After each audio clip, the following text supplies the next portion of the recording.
start with Deborah Lipstadt. The question is, from your vantage point, from the position that you occupy, how do you see the state of affair of anti-Semitism in the United States and the world? Actually, I'm not sure if there are more anti-Semites today or the anti-Semites feel more emboldened, freer to say and do what they want. I think it's a lot of anti-Semites feeling emboldened, and I think there are more people expressing it today. I see 4 sources of anti-Semitism. The left, BDS, and various and sundry other things like that. The right, white supremacists, white nationalists, and people who aren't going around shooting people, but who are expressing it quite clearly. Go to any white nationalist, white supremacist, far right-wing website, and you will see it there. And if you don't take it seriously, you're making a big mistake. Islamist extremists, clearly in Europe, that's where the violence has come from, as opposed to in this country where it's come from the white nationalists and white supremacists. And I want to be very careful here because I don't want to do the same thing that we're decrying, engage in sweeping prejudice from sectors, you see this particularly in Europe, sectors of the mainstream Muslim community, not all Muslims, but sectors of the mainstream Muslim community who are inculcated with anti-Semitism, with just a dislike of Jews, often filtered through a dislike of Israel. So those are the 4 sources. We've had them from those sources before, but never have we seen it in such confluence all simultaneously. That's one thing. I think I want to turn it around and how we might respond. I think it's extremely important that we approach this topic with nuance. We are all angry, we are scared, we are concerned, we are worried. When you're angry, concerned, worried, you often lash out. Think about fights you've been in, whether with a member of your family or someone else, you often lash out.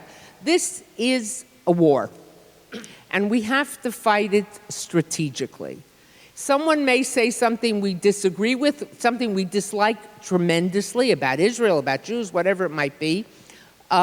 We've got to be careful in branding it anti-Semitism, making sure it is anti-Semitism. Because when I say someone is an anti-Semite, that's a big thing. I don't want to cheapen the charge by throwing it out too often and throwing it out too glibly, which I think some of us do, sometimes thoughtlessly. And finally, and the last point I want to make, because I know I'll have more time later, is I'm very concerned about not what the anti-Semites will do to us, but what we will do to ourselves because of anti-Semitism. Anti-Semitism is serious. Most of us really haven't encountered it. You can walk around a 40-block area around the synagogue with your yarmulke, with tzitzis hanging out, with a bag that says Israel, I support Israel, whatever, and not have a problem. Let's not say that Jews can't walk down the street. Let's not overstate it. I think it's a problem. I wouldn't have spent 3 years of my life writing the book if I didn't think it was a problem. But again, to see it in perspective. But what I'm afraid of is that with our focus on anti-Semitism, we will do that to the exclusion of the positive. It's a focus on the oi as opposed to the joy. And that by doing that, we turn Jew into object, what is done to Jews as opposed to what Jews do. So that we have to be very careful from making, look, I'm spending most of my time now traveling around the world talking about this subject, writing about this subject, so know where I'm coming from. But at the same time, we have to keep focus on the positive, the many good things, the many things we have accomplished, and try to find that balance. Thank you. Obviously, anti-Semitism is nothing new. It's not a new disease. It's not a new scourge. As we read in the Haggadah every year, B'chol dor v'dor omdim aleinu lechalotenu, in every generation, they rise against us to annihilate us. There's a second half to that. That's correct. That v'hakadosh baruch hu matzlenu miyadam, of course, in a sense, long term, I'm not worried about anti-Semitism. But we have had it in every generation. And certainly, I don't think that they had panels like this 100 years ago or 200 years ago. Maybe only in the last 50 years we have had panels and the courage to discuss it. But it's something very, very old. So Elan, as the long-awaited, newly appointed monitor, envoy, ambassador to monitor and combat anti-Semitism, what have you seen so far on your position from that office on anti-Semitism? So, first of all, I don't think the issue and the problem could possibly have been encapsulated better than the way Deborah just did. You have these three sources. I call them three, you call them four, but really two of them are both Islamic related. Think about it. These are three disparate sources: the ethnic supremacist far right, the Israel-hating radical left, and militant Islam, that should hate each other more than they hate anything else on earth. You can't imagine more divergent ideological worldviews, and yet they're united by their hatred of Jews.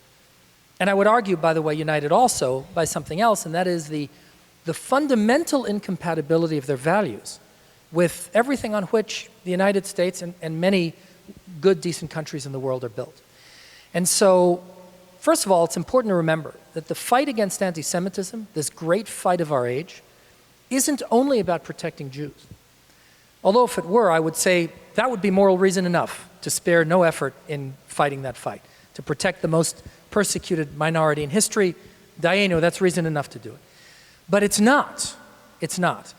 The fight against anti-Semitism is really the fight for our societies, for our countries, plural, because I deal with this globally, and for the kind of world we want our kids to inherit. Anti-Semitism really is human history's greatest barometer of suffering. And President Trump, at every opportunity, calls it the vile poison of anti-Semitism. It's the term he uses. It's a very apt description because it really is a poison. Every society that has imbibed this poison has rotted to its core and produced human misery at a level that defies description.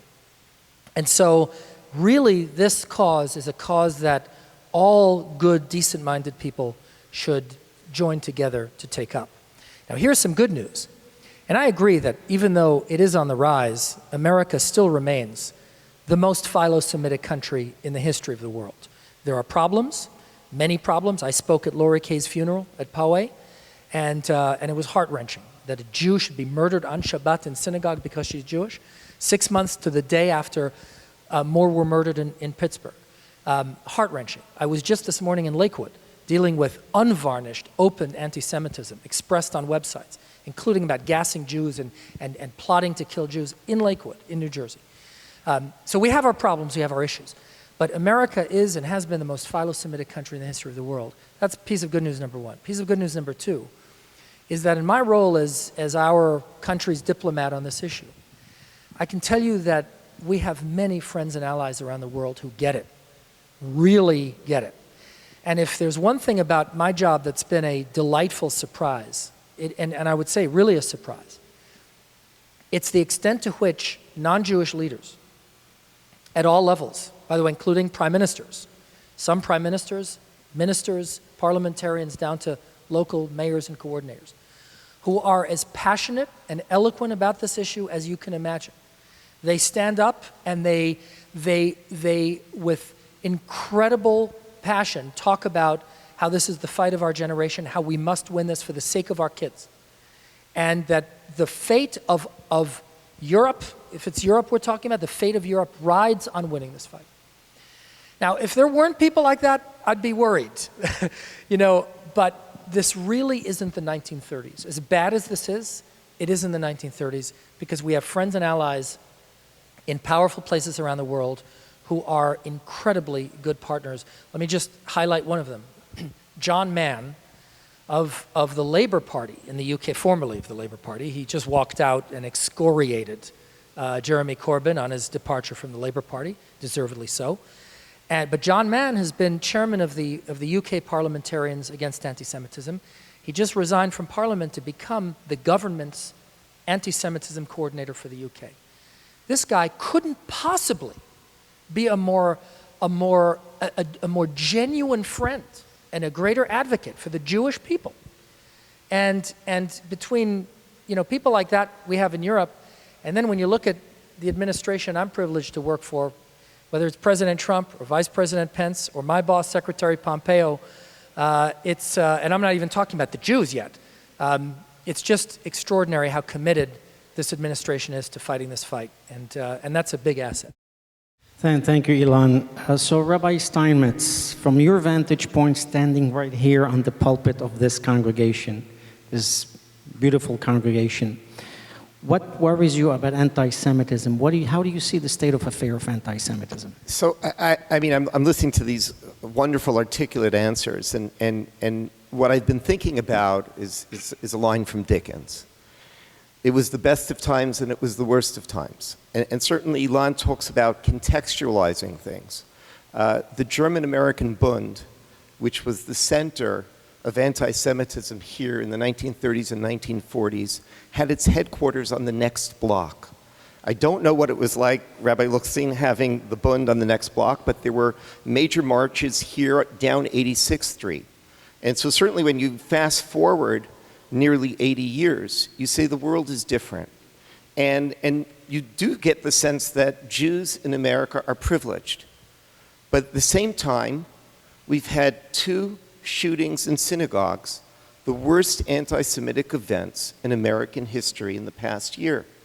At the same time, we have a scourge of anti-Semitism occurring particularly in Brooklyn, and very often motivated by segments of hate within the black community that may be whipped up by people like Louis Farrakhan.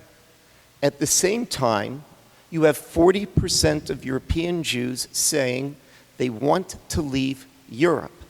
So this is the best of times, and it was the worst of times, because there are so many things that are going wrong.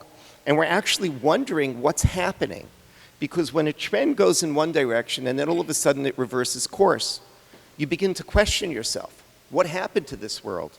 Didn't we have faith in progress? Didn't we have faith in democracy? And now things are changing.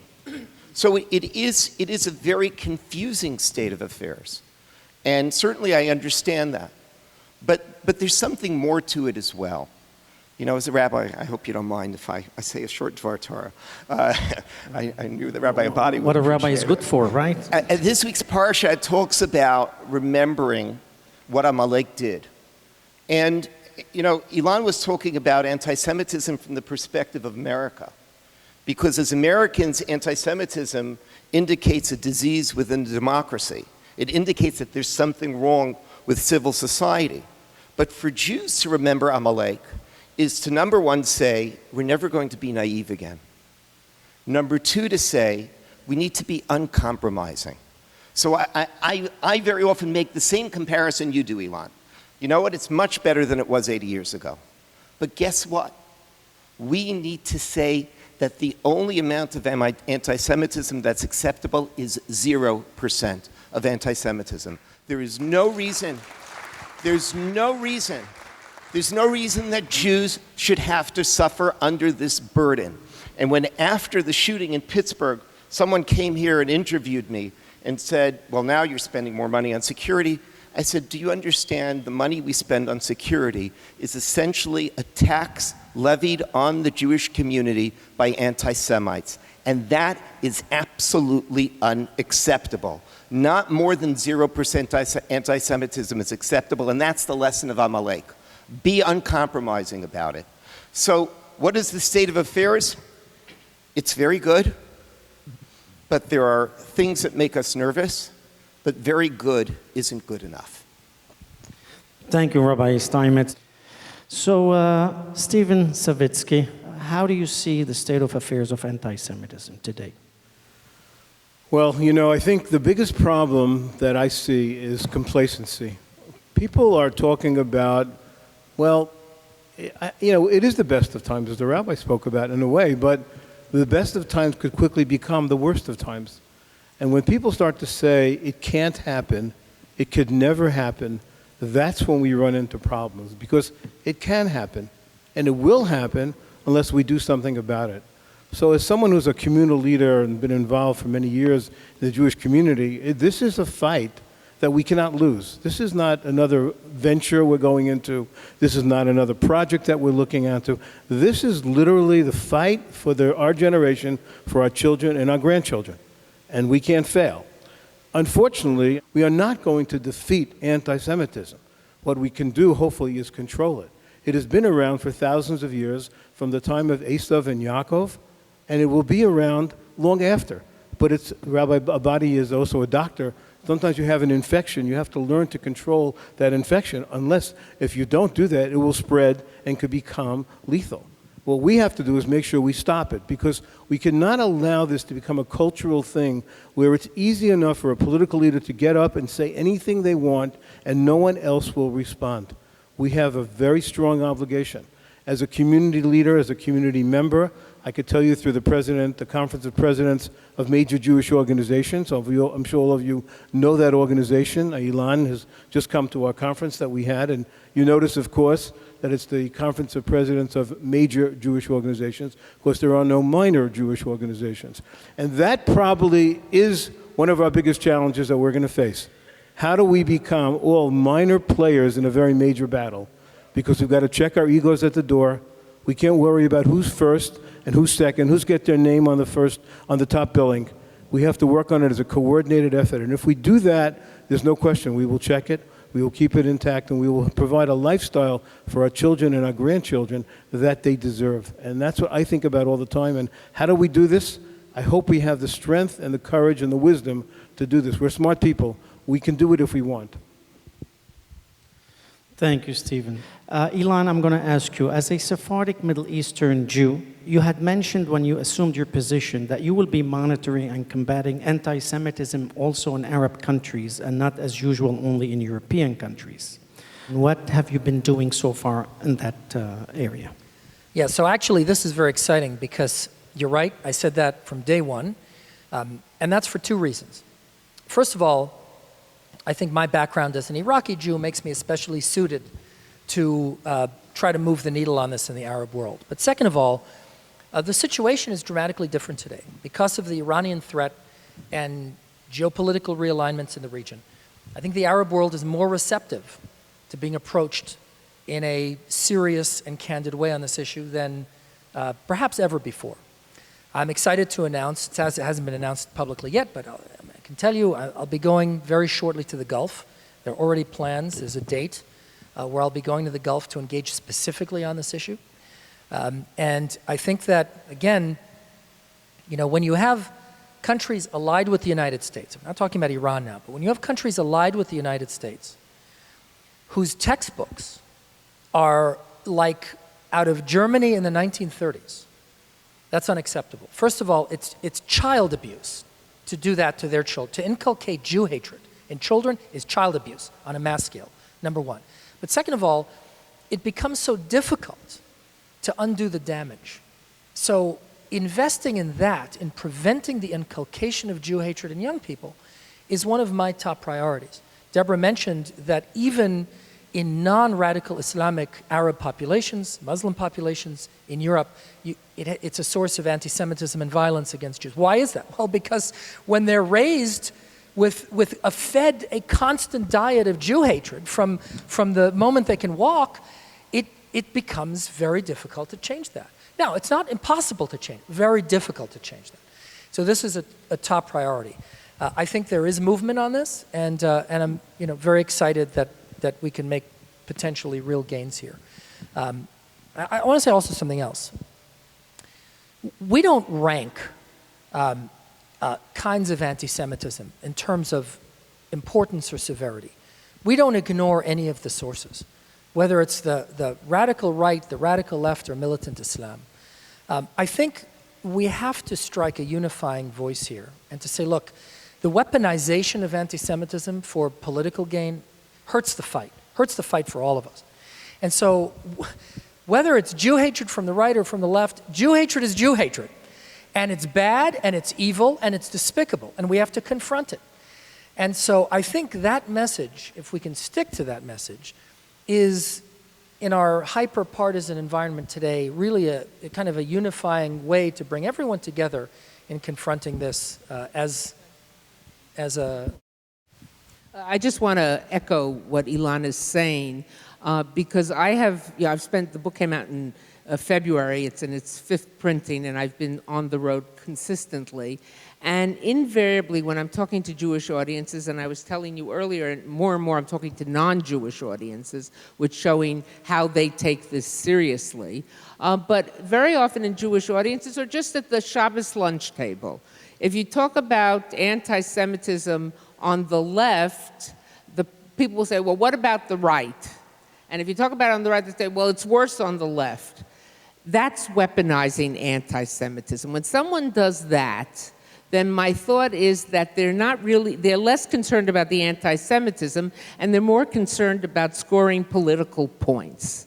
The point, using anti-Semitism as a political cudgel, to beat up the opposite side, means you don't really care about it as an issue.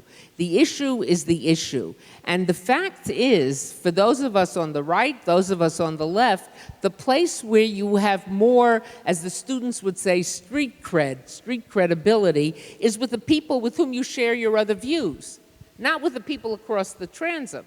So that's where you really should be addressing it, and not simply all of us getting defensive and say, well, it's worse over there. So, Rabbi Steinmetz, we have been witnessing and reading about attacks on individual Jews in Crown Heights, Borough Park, all over. What would you advise your congregation to do in situations like this? We all heard the German minister advised not to wear a kippah, then he reversed himself. What goes through your mind, and how would you deal with that issue? That's an excellent question. I mean, I think... And I'm going to give 2 answers in the first so I can get back to what Deborah said. But I think, first of all, what is incumbent upon us as a community is to preserve our unity. And what Deborah was saying about how people politicize anti-Semitism and they actually go on political fishing trips to find what may sound anti-Semitic on someone on the other side and then tar them with it. That's American politics. But when you come to look within our community, and I'm speaking as a rabbi, it is of great concern that when we're under threat, instead of coming together, we're fighting with each other. And I need to tell you, someone who I respect greatly sent me a note after the Pittsburgh shooting and said, but anti-Semitism of the left, of BDS, is far worse. And my response was, please don't talk to me. I cannot imagine with 11 families sitting Shiva, you're sitting and deciding which type of political anti-Semitism is worse. Now, that's just an indication of what is going on in our community. We are allowing ourselves to be divided. We're saying, I'm allowing my political identity to take primacy over my Jewish identity. And that's not the way it's supposed to be. Our Jewish identity nourishes who we are. It gives us a spiritual and existential essence. And politics is politics. Some of us may have a high opinion of politics and politicians. I do not. But it certainly shouldn't be primary over our Jewish identity. We as a community need to come together rather than split apart in the face of anti-Semitism. But here comes the question about Crown Heights. Our friends in Crown Heights have been facing a series of attacks. I asked a friend of mine beforehand to send me a list of attacks in the last year plus. There have been 25 attacks, nearly 20 of them have been violent. And here you have a Hasidic community facing attacks. And one of the things he wrote me is he said, we feel invisible because we're Hasidic. And the question is, how many of us are turning to the Jews of Midwood and Crown Heights and saying, you're one of us? Now, in an Orthodox community, that's easy. I'm turning to people I know very well, and I'm saying, tell me what you're doing. Tell me how I can support you. Tell me when you're having a rally. I think they're thinking of a rally on the 25th of September. Tell me what I can do. But this is something the entire Jewish community needs to be a part of. Now, I was at a rally against anti-Semitism recently here on the East Side, which was convened by our member of Congress because there was an anti-Semitic graffiti at Asphalt Green. And I didn't carefully read the speakers list, and when I got to the rally, I found out that Al Sharpton was speaking. And I initially thought I was going to walk away, and then I decided to stay because I was going to say something about the Jews of Crown Heights and say how that when we speak about anti-Semitism, we speak about the Jews of Crown Heights as well. But I need you to know that there are Jewish organizations that are willing to accept him in, even though he has not in any way properly apologized to the Jews of Crown Heights. And we need to say that we are there for the Jews of Crown Heights. We're not going to turn our backs on them, and we need to be there for each other. It doesn't matter if you're Reform or Conservative or Orthodox, we need to be there for each other. Can I jump in on that? Thank you, sure. I cannot emphasize enough how important that message is. Jewish disunity is disastrous. If you look at the response of the British Jews to what's going on in England, they had the three competing newspapers in London, three competing Jewish newspapers printed a joint editorial, United We Stand, on the front page. They had a rally where the rally was entitled Enough is Enough. And they said, we won't stand for this. You are seeing now a civil war, an open civil war in the Labour Party over anti-Semitism. You're seeing the Prime Minister of the United Kingdom, the outgoing Prime Minister, Theresa May, and Boris Johnson, talk about this publicly, how anti-Semitism is vile and cannot ever be allowed to exist in the United Kingdom. Now think about this. Think about the effect of Jewish unity. I don't think this would have happened had the Jewish community not stood up and said, literally, as they said, enough is enough. We need to do that here. The Jewish community has to unite and say, look, whatever our disagreements, we can disagree on a lot of things, certainly about partisan politics and everything else. But when it comes to our safety, when it comes to the safety of our children, there can be no disagreement. We have to stand one voice united to fight anti-Semitism in all its forms, wherever it comes from, and to do it as one people with one voice. V'ahavta l'reacha kamocha. So many times people think that in order to have unity, we have to have uniformity, which we don't have to have. Unity is not uniformity. But I think people sometimes think it's up to the big organizations to get together and we're going to be the ones that are going to solve these problems. I think we're trying. I think through the Conference of Presidents, I see for the first time, we're all working on this very seriously. But I think it's up to individuals. You know, when the rabbi talks about it and Elan talks about it, we have to have unity. That means individual people. You know, it's not the person next to you. You know, there's always a story when the rabbi gives up and gives a great speech and the person says, he's talking to the person next to me, he's not talking to me. We're talking to you. We're talking to every single person sitting in this audience. As Rabbi Steinmetz said, when you hear there's an incident, why not go? Help out.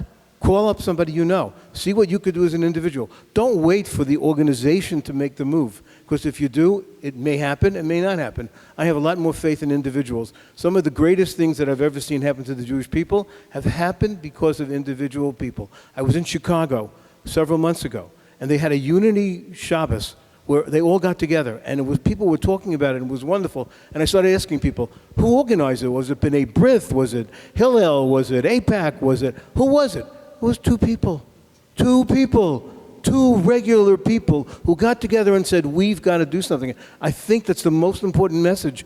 You can do it yourself. Don't wait for the Union Orthodox congregations or Reform congregations or AIPAC or anyone. Don't wait for anyone. Do it yourself, because the issue is so important. That's how we get unity.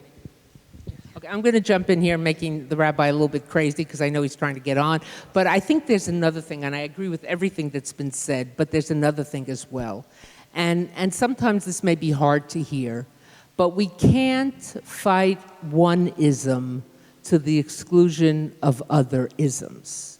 We can't fight anti-Semitism and abide racism, even if we're angry about certain things that have happened in certain neighborhoods. We can't do it on moral grounds, and we can't do it on strategic grounds. We need other groups beside us as we make this fight.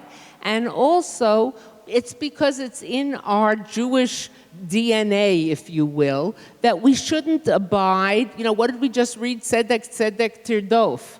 It says it twice. Justice, justice shall you pursue. It's not just for us, but it's for others as well.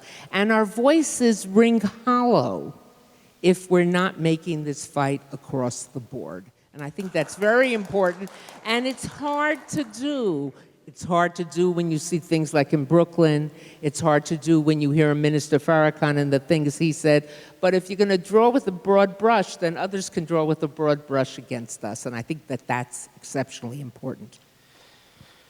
Stephen, I'm going to ask you a sticky question, but you are the lay leader. The least knowledgeable right? person. No, but the lay leader, you're a Jewish leader, an important Jewish leader, and so therefore, this is the question. An article in the American Thinker on September 6, titled, "American Jews Are in Total Denial About the Democratic Party," by Ron Jaeger, states that progressive Jews are saying, "Don't criticize Tlaib and Omar, or we lose credibility." Is that an admission of weakness and defeat? What should then be the communal response by these politicians, the like of Tlaib, Omar, Ocasio-Cortez, and Presley? How should we respond? Should it be politically correct, or we should be, as a minority, speak loudly and clear against that? We have to tell the truth. I remember one time going to a meeting with Bibi Netanyahu, and one of the students at NYU got up and asked a question about, what am I supposed to say on the college campus? I'm not really sure. And he said, just tell the truth. Just tell the truth. What we have is the emes. That's what it is. Let's tell the truth. If these people are anti-Semitic, and they are, let's speak about it. Let's talk about it. We have nothing to be ashamed of. We have everything to be proud of. I think we should never take a position that what's politically correct. This battle is too important, and we are too important, and we've done a great job in America. We've contributed to American society. We've done more than probably any other group proportionally who we are. I think we speak up, and we have to be very vociferous and very articulate about it. I think every organization has to do that, and I think organizations that try to think about what's politically correct are doing a disservice to the constituent base.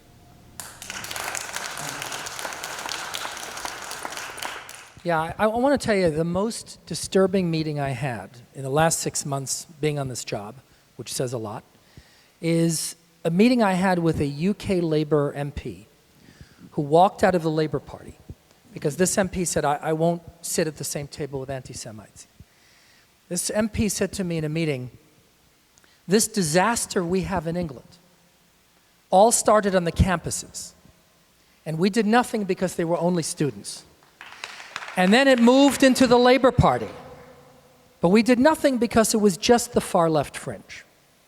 And now they won and we lost, and I no longer have a political party that I can call home.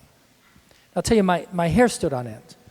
And the reason why my hair stood on end is because I've been dealing, way before this role, I've been dealing with what's going on college campuses in the US for 25 years. I was the president, international president of API. I dealt 180 campuses around the world. And what is going on many of them, not all of them, but on many of them, is absolutely disgraceful. It is a 24/7 indoctrination against the Jewish people in the state of Israel. A kid gave me a answer sheet to his math class, and I have the copy still. It says, the derivative of so-and-so is such and such, the integral of such and such and so, and then it says, another day in the occupied Palestinian territory, Zionist forces murdering children. Then it goes back to math. The kid who gave this to me says, with exhaustion, said to me, in math class, I can't even escape this? It is a constant drumbeat. And that's why surveys are showing today that Jewish students, this is a recent survey was done, Jewish students on college campuses in the US today are less supportive of Israel than ever before, more inclined to side with Israel's enemies than ever before. And the crisis in the Christian evangelical community today, and I know I attend these conferences, the crisis is that we're losing our kids on Israel. One pastor said to me, we raise our children to be pro-Israel as a matter of theological faith. And we send them away to college and they come back and they're turned. kid said to me at a rally, I was at a rally for Israel, evangelical kid ran up to me, says, I'm here, I'm volunteering, I love Israel. I said, tell me something. Is it true that young evangelicals are less supportive of Israel? He says, oh, it's absolutely true. It's all around us. I said, why is that, Matthew? You know what he said to me? He said, because we also go to college. We also hear it all the time. Let me tell you, when that MP said to me, it all started on the campuses, we did nothing. We have got to deal with this today. And one of the most exciting things we're working on in the administration is an interagency process on anti-Semitism, a formalized interagency process that's going to bring together us in state, the Department of Education, Treasury, and Justice. Now you think of that. Department of Justice, Treasury, Education, and state. All of the players that can bring real force to this fight are now at the table to deal with this issue like it needs to be dealt with. I'm very excited about what's going to come from that. Very true. So I was invited to a briefing by AJC showing a study by the ADL. Most of the emphasis on anti-Semitism was on white supremacists. It's as though they skip over the anti-Semitism coming from the left, like from Antifa, from Black Lives Matters, from Women's March, intersectionality, and things like that. So what can be done to bring first that of all, emphasis? That's not been my reality, and that's the world. And that's the world I live in 24/7. I see it condemned on both sides. I see it condemned on both sides by people on the other side. But there certainly is, in fact, to some degree, BDS is, first of all, not about B, D, or S. It's about the toxification of Israel, making Israel toxic. But sometimes we also give it ammunition, airtime that it doesn't deserve. We build it up in a way that it doesn't deserve to be built up. It's often McCarthyism of the left. But at the same time, let me say something else, because if you're going to address the students, there are students who have affiliated with BDS. I'm not here to make you feel good. I'm here to speak what I think is the truth. There are students who are affiliated with BDS who are not anti-Semites. The founders of BDS, the creators of BDS, you look at their founding papers, there's no question that they are out for the destruction of the state of Israel, which to my mind is anti-Semitism. There's no question about it.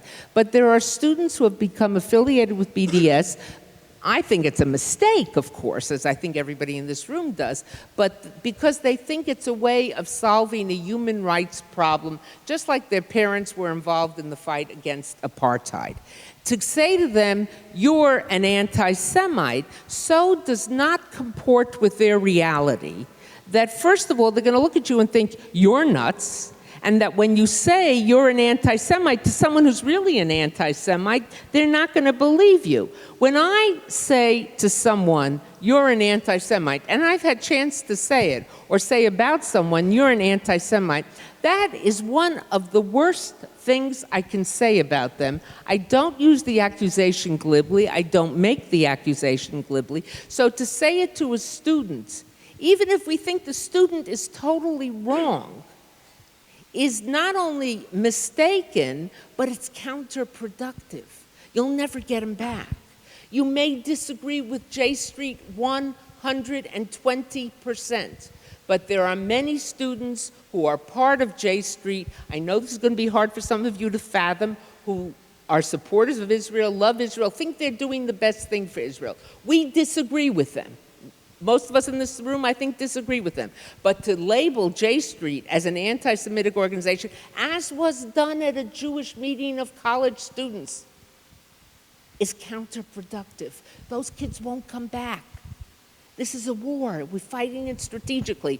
It's not to win points, to go home and say, I told them. You told them, but you didn't accomplish a damn thing, because we've got to fight it strategically.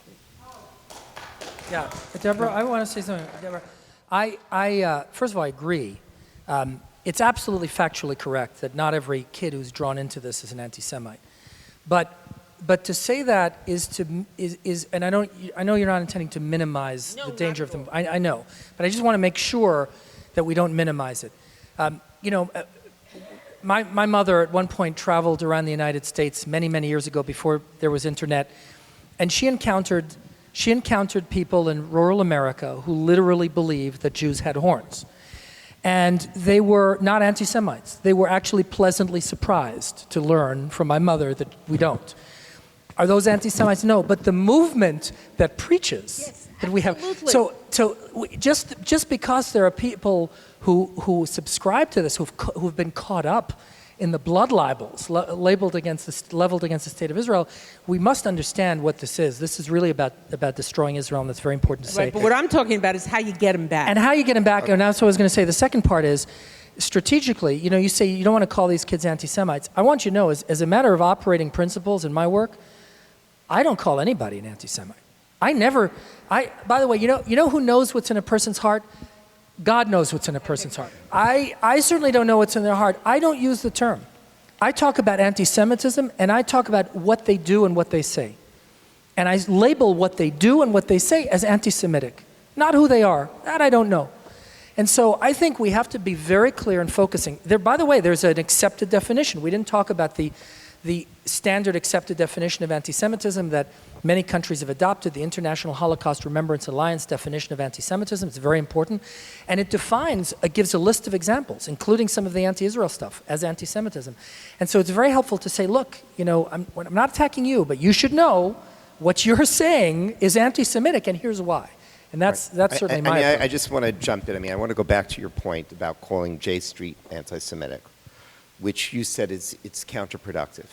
It's not counterproductive. It's wrong. And that needs to be said here. And I am as far away from J Street as anyone can be in terms of their Israeli politics. But it is so incredibly wrong. It's what I've been saying from the beginning tonight. If we're going to start fighting with each other and calling each other anti-Semites, we have no chance whatsoever. You could be vehemently against J Street's politics, but guess what? They're not anti-Semites, and they come to support Israel in their way. And we have to stop doing this sort of divisive vision of the way the Jews work. We are not here to fight with other Jews. We are here to fight with anti-Semites. And if we fight with other Jews, we're doing their work. So I needed to come back to that, but I wanted to just say Thank you. One other quick thing when it comes to anti-Zionism. Anti-Zionism is anti-Semitism. It's very simple, because if the anti-Zionist vision ever comes true, 7.5 million Jews will unfortunately be either oppressed or worse. So there's no question anti-Zionism is anti-Semitism. It is an attempt to undermine one of the bases of the Jewish religion, which is also part of what anti-Semitism is. It's not just about the elimination of Jews, but it's also about the elimination of the Jewish religion. But when it comes to arguing it, and here comes to your point of counterproductive, if you're trying to argue with someone who's anti-Zionist and you say, well, you're an anti-Semite, you've let them win the debate. You need to talk about why Zionism is right. Zionism is right because the Jews are the Aboriginal people of Israel, and they have been living in that land longer than virtually any other nation has been living in their land. Zionism is right because it is recognized by international law. Zionism is right because Israel is a democracy in a sea of totalitarianism. And Zionism is right because her enemies, and you can very often judge a country by its enemies, are radicals, anti-democratic, authoritarians that not only try to kill Israelis and Jews, but kill many of their own as well. That's why Zionism is right. So you don't need to go to someone and say you're anti-Zionist, oh, you're an anti-Semite, end of argument, because you haven't won the argument. You need to talk about why we are Zionists. And it's an easy argument. Make the argument for Israel. Don't try to disqualify your opponent. Well said. Thank you. So the question is, I know most of our history we dealt with Christian anti-Semitism in Europe and South America. Now we are in an era in which Islam is very important and there is a lot of Islamic anti-Semitism. So I'm going to start with you, Elan, if you don't mind. What are we going to be doing, and how are we going to thwart that threat? So, first of all, there's no question that that's the case. Virtually all of the violence against Jews in Western Europe has been from the Arab and Muslim population of Western Europe. Virtually all. So we cannot ignore that fact. We can't downplay that fact. That is, we're stuck with it, and that is something that we have to acknowledge. So how do you solve the problem? So you solve the problem two ways. You solve the problem where the violence is occurring, but then you also have to go to the source. Where the problem is occurring is in Europe. I regularly, in my diplomatic asks in Western Europe, is first of all to provide security. So Jewish facilities have to be protected. Jews have to be protected. If you don't have safety, there is no quality of life. So safety is job one for any government, by the way. That's sovereignty obligates the provision of safety to the populace. So security has to be provided to Jewish facilities, number one. Number two, there has to be a focused campaign aimed at Arab and Muslim populations in these countries. A focused campaign that not only educates about anti-Semitism and the dangers of anti-Semitism, but also educates in philo-Semitism. And this is something that's often neglected generally. When we talk about fighting anti-Semitism, everyone talks about Holocaust education, which, by the way, is sorely needed. Surveys now show that fewer and fewer kids have heard of the Holocaust in the United States and even in Europe, which is disgraceful. So yes, Holocaust education is very important because people have to know the destructive power of this ancient human sickness, this relentless pathology that is anti-Semitism. But it's not sufficient. We have to educate in what Jewish contributions to our countries, to the United States and others, have been, and how integral and how basic Jewish involvement is. This is critically important. There's a campaign now in Poland to really talk about how Jews were so integral in Polish life before Poland became... There's also a law in Poland that that denies the Holocaust. So let's... No, you're talking about the IPN law? Yeah, yes. Okay. The IPN law says that it's illegal to blame the Polish government or the Polish nation. It says the Polish nation, the Polish people, for collaboration, and we know damn using it again, okay, but it really makes me angry. You're right, I agree. Believe me, I'm on the record about this law, so I'm not defending it. So Poland has a focused campaign to educate in philo-Semitism. Other countries are doing that as well. That has to be done in a focused way aimed at Muslim and Arab populations. But then I said you have to go to the source. This is why I talked before about how important it is we move the needle on anti-Semitism in the Arab world, in the Muslim world. Because what happens in the Arab world, in the Middle East, doesn't stay in the Middle East. What happens in the Middle East affects the European street and affects the US college campus. And so if we can go to the source and move the needle on anti-Semitism, the funding of Near East Studies departments, the scholarships and the all expense paid, where Arab students are being sent into Western European universities, into the United States, into US universities. If these countries can actually change how they speak about Jews and re-educate their populations, you'll see a dramatic change when these populations arrive in the countries to which they immigrate. And that's key. But this is a long-term, this will require a lot of effort over years. Correct. There has been some very minor change in those Arab countries, mainly Saudi Arabia, Egypt, United Arab Emirates, and we hope and pray that there will be much more than that. Rabbi Steinmetz, ecumenical and interfaith dialogue and work has become a fad, a fashion. Almost every other rabbi is involved. I am personally involved. So how do you think if we can use those dialogues to basically treat this Islamic or Muslim anti-Semitism? I think that all anti-Semitism, dialogue is valuable. First of all, dialogue is always valuable in and of itself. Certainly, we do need to reach out to the Muslim community. We need to reach out to the black community, speaking about the fact that this is an issue in which we know that there are segments of the black community that are involved in attacks on Jews. We are always better off talking to responsible people who will be, as Deborah put it, allies and that if we stand up for them, they will stand up for us. So let me give you an example. After the attack in New Zealand, we took a group of students from Ramaz to visit the Islamic school, which is here on 96th Street. I can tell you they were so happy and so delighted. We didn't bring any press. We didn't do any major publicity about it. You know, they weren't interested. We weren't going to do anything.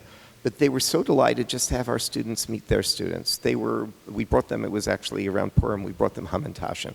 And it makes an impact. Ultimately, when you're going to build bridges, you're going to build it between people. You're not going to build it between concepts. You're not going to build it between theologians. You're going to be building it between communities and people. And when people meet each other and know each other, their views are changed. It's much harder to demonize a group when you know people in that group. You can still say some of my best friends are Jews, some of my best friends are whatever, but it becomes much harder. Some of my best friends are Jews. Yeah, some of my worst enemies are Jews. So, And I would say it's not the formal rabbi to imam. It's very often just person People to person. to people, yeah. Letting people know, getting to know people, connecting to people, that makes a big difference. The last question, even though it's for Elan Carr, I'm going to also have maybe Deborah speak about it. Regarding, this is from the audience, the Jewish Voice for Peace, which states on its website that they are anti-Zionists and support the Arab concept of the Nakba. This group is currently metastasizing across American college campuses. They threaten pro-Israel college students. What can you do to stop them, or what can be done to stop them? Yeah, so it's interesting that this question came because I was about to actually follow up on what you were saying about J Street. J Street is not anti-Semitic, okay? But there are Jewish anti-Semites, and just like we don't want to gratuitously fight with each other, we also have to be very clear that, you know, Jews love talking about the big tent, but not everyone is in the tent. And if somebody is going to declare war on the Jewish people, I have to tell you the amount of damage that Jews are doing, Jews who are leading anti-Semitic movements are doing to us. I deal with this all the time in my work. It is staggering. A plank was introduced for the Democratic Party of California, which, by the way, let me say, was rejected. But it was introduced that says Israel is responsible for anti-Semitism because it's a white racist country. That it was introduced by a Jewish lawyer.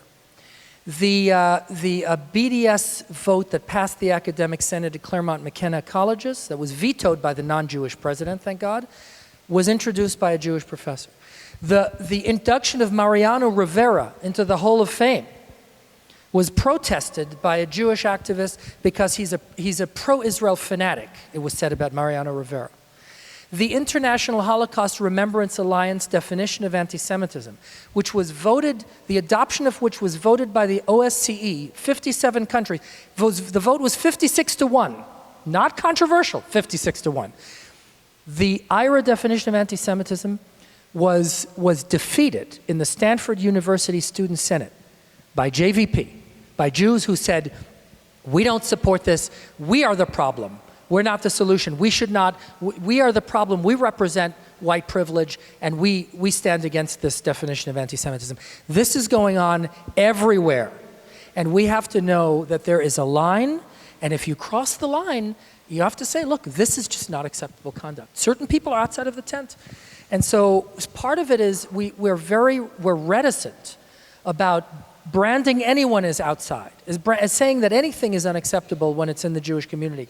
But we've got to be able to say it. You know, I used to be a prosecutor before this job, and, you know, I say it this way. I prosecuted for a time child molesters. You know, child molesters don't get invited to dinner. They don't get to go to synagogue. They don't get business deals, and they don't have clients because nobody wants to be associated with them.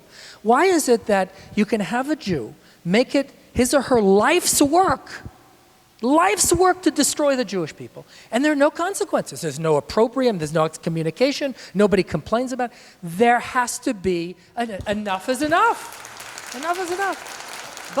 But it's very important that you draw the line in the right place. Right, exactly. You got to draw the line in the right place. That's exactly right. No, I think that I agree with both. Yeah. Both of these, the point you were making and the point you were making. It's hard.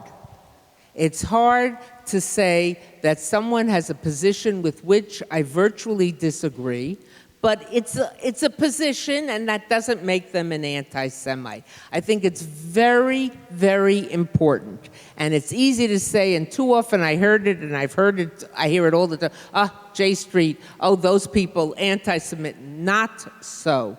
But we saw this in the Labor Party. What happened when there's been a Jewish labor, what's the official, the group that's existed for years, of members of the Labor Party, a Jewish group, and long associated. Well, when they began to break away because of Jeremy Corbyn and those around him of their anti-Semitism, what did Corbyn do? He found a group of Jews who were much more malleable, and he created this phony group. I mean, it is a group, and they are Jews, there's no question about it, but they are his supporters, they're his cover, they're his shills in that way.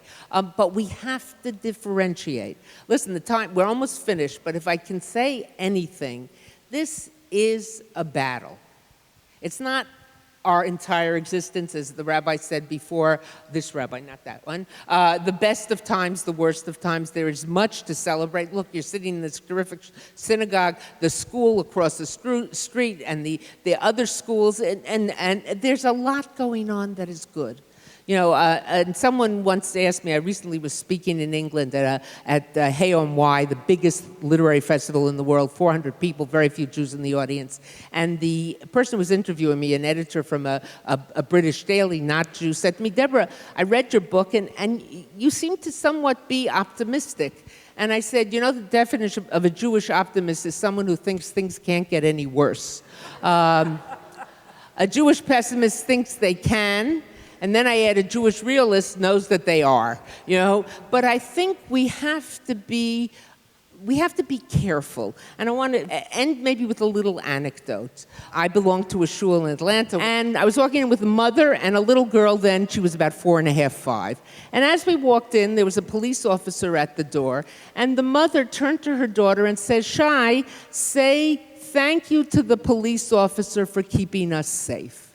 And little Shai looked utterly confused, because for her, the synagogue is a happy place. And let me fast forward. 2 weeks ago or 3 weeks ago, I was walking into shul with her again, and as we passed the police officer, I said, Shai, there's the police officer.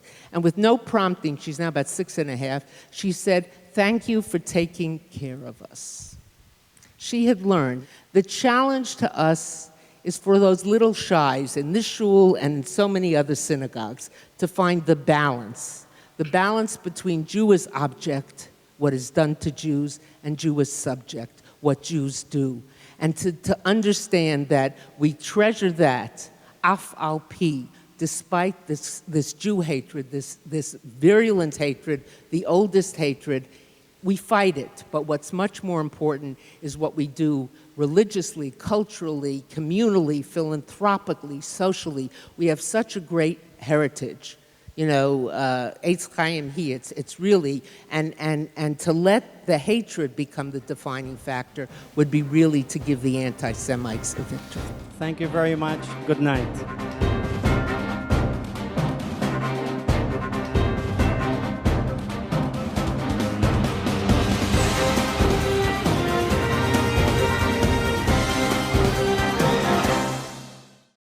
We would be pleased to send a complimentary DVD of this program to anyone who wishes to support JBS with a tax-deductible gift of $36, double chai or more. Simply visit the JBS website at jbstv.org and click on the Donate button to make a donation by PayPal or your credit card. And please indicate the program for which you would like a DVD. Or you can send your tax-deductible check to JBS, P.O. Box 180, Riverdale Station, Bronx, New York, 10471. And again, please remember to indicate which program you would like to receive with our compliments. And we thank you for your kind support.